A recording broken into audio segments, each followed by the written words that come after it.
ఛత్తీస్గఢ్ రాష్ట్రంలోని భారీ ఎన్కౌంటర్ జరిగింది. కాంకర్ జిల్లా అబూజ్మండ్ అటవీ ప్రాంతంలో భద్రతా బలగాలు మావోయిస్టుల మధ్య ఎదురు కాల్పులు చోటు చేసుకున్నాయి.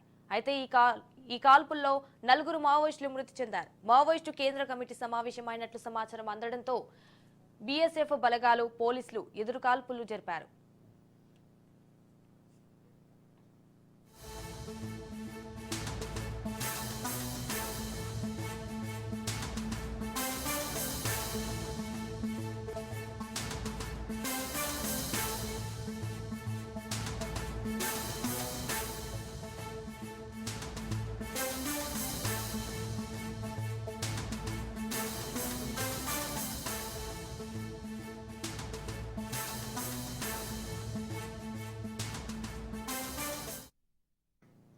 ఛత్తీస్గఢ్ రాష్ట్రంలో భారీ ఎన్కౌంటర్ జరిగింది. కాంకర్ జిల్లా అబూజ్మండ్ అటవీ ప్రాంతంలో భద్రతా బలగాలు మావోయిస్టుల మధ్య ఎదురు కాల్పులు చోటు చేసుకున్నాయి.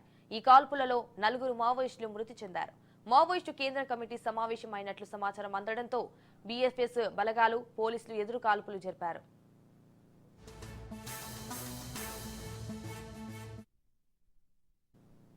ఇదే అంశానికి సంబంధించి మరిన్ని డీటెయిల్స్ మా ప్రతినిధి ఉపేందర్ ఫోన్ ద్వారా అందిస్తారు. ఉపేందర్.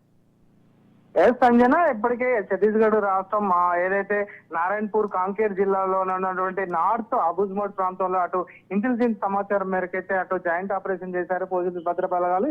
ఈ ఆపరేషన్ లో అటు ఏదైతే మావోయిస్ట్ పార్టీకి సంబంధించినటువంటి కీలక నేతలు 5 కూడా చనిపోయినట్లయితే మనకు సమాచారం ఉంటుంది. అయితే ఉదయం ఏదైతే ఇంటెలిజెన్స్ సమాచారం నేపథ్యంలో ఉదయం 8 గంటల నుంచి అటు డిఆర్జీ, ఎస్టీఎఫ్, అదేవిధంగా బిఎస్ఎఫ్ అటు వీరంతా కూడా సెర్చ్ ఆపరేషన్ అయితే కొనసాగిస్తున్న నేపథ్యంలో ఒకసారిగా మావోయిస్టులు తారసపడడం ఒక్కసారిగా ఎదురుకాల్పులు అయితే కొనసాగుతున్నాయి. ఇప్పటికే ఆ ప్రాంతం అంతా కూడా కొంత భీకర వాతావరణం అయితే నెలకొని ఉంది. అడవి ప్రాంతంలో ఇప్పటికే సెర్చింగ్ ఆపరేషన్ కూడా కొనసాగుతుందని చెప్పేసి అయితే అధికారులు చెప్తున్నారు. ఇప్పటికే ఏదైతే ఈ ఎన్కౌంటర్ కు సంబంధించినటువంటి అధికారిక ధృవీకరణ కూడా అక్కడ ఉన్నటువంటి ఎస్పీ సుందర్ రాజు కూడా వెల్లడిస్తున్న పరిస్థితి ప్రధానంగా కనిపిస్తుంది.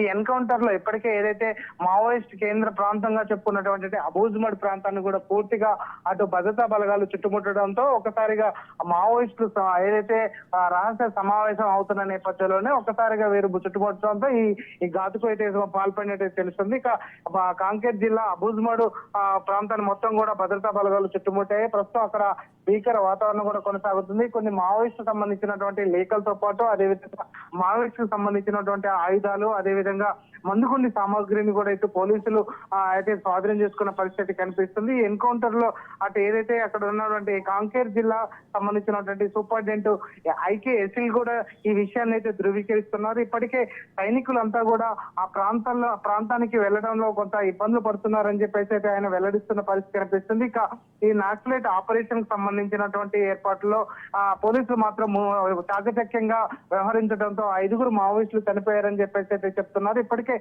ఏదైతే అబూజ్మండ్ ప్రాంతం అదేవిధంగా గత నెల నుంచి చూసుకుంటే మాత్రం దాదాపుగా 32 మంది మాత్రం చనిపోయిన పరిస్థితి కనిపిస్తుంది. ఈ ఇయర్ మొత్తం కూడా 188 మంది మావోయిస్టులు చనిపోవడంతో కొంత మావోయిస్ట్ పార్టీలో కొంత అలజడి కూడా కొనసాగుతుంది. ఇటు ఏదైతే కేంద్ర ప్రభుత్వం ప్రత్యేకంగా హోంశాఖ మంత్రి అమిత్ షా కూడా ప్రత్యేకంగా దీనిపై నిఘా పెట్టడం, అదేవిధంగా 2026లో మాత్రం పూర్తిగా మావోయిస్టు ప్రభావితం లేకుండా చేస్తామని చెప్పడంతో మాత్రం కొంత అలజడి కూడా కొనసాగుతుంది. వారంతా కూడా సురక్షిత ప్రాంతాలకు తరలి వెళ్లేందుకు ప్రయత్నాలు అయితే కొనసాగుతున్నాయి. అయితే ఇప్పటికే ఈ ఇయర్ లో జరిగినటువంటి ఏదైతే ఆపరేషన్ కాగర్ నేపథ్యంలోనే ఈ ప్రాంతాన్ని అంతా కూడా ఆపరేషన్ ఆల్ అవుట్ పేరుతో కూడా మార్చి అయితే భద్రతా బలగాలు చుట్టుముడుతున్న పరిస్థితి కనిపిస్తుంది. ప్రస్తుతం 5 మాత్రం మావోయిస్టుకు సంబంధించిన వారైతే చనిపోవడంతో ఈ ప్రాంతం అంతా అల్లకల్లలో ఉంది. ప్రస్తుతం అయితే ఈ ప్రాంతాన్ని అంతా కూడా పోలీసులు అయితే సెర్చింగ్ ఆపరేషన్ అయితే కొనసాగిస్తున్న పరిస్థితి కనిపిస్తుంది. మరికొన్ని గంటల్లో మాత్రం వీరి అంటే చనిపోయిన వివరాలను కూడా గుర్తించే అవకాశం అయితే స్పష్టంగా కనిపిస్తుంది. Sanjana, right, thank you for the updates Upender.